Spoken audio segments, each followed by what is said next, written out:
If a person can't leave their environment, what can they do? They can do so much, and they should do so much.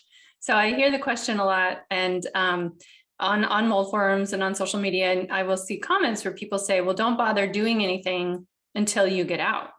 And I think that is a really dangerous thought process, because we know from animal studies that there are things that you can do that protect you while you're being exposed to mold, so that when you do get out, you can have a faster recovery. You don't have so many colonization issues.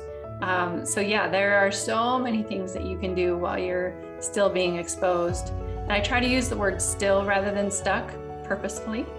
You're still in mold, you're not stuck in mold, because there are always choices, there are always options. They may take a little while, but these are things that you can do while you're still in your moldy situation. The number one is air filtration. So number one is actually, yes, do something. You know, yes, there are things that you can do.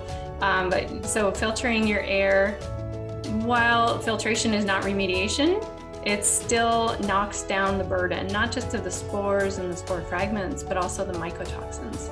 Mycotoxins are the part from my patient base that make the majority of the symptoms, and they're ultra, ultra small. So you want to make sure you're using an air filter that will clean down to that level. And one of my favorites is called IntelliPure. There are others, there's Austin Air, there's IQ Air, there's, I'm probably forgetting, Air Doctor, that they do clear a lot of particulate. What's different about IntelliPure is that they zap the filter, because the filter itself can become a petri dish.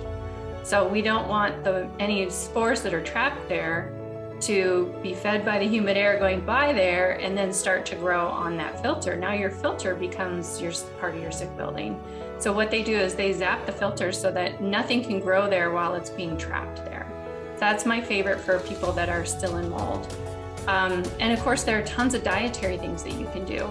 You can either be feeding the mold, or you can be helping to starve it out and not allow it to move into you. That's the problem, is that mold kind of wants to come on in and compost you. So it'll move into your sinuses, your gut lining, your lungs.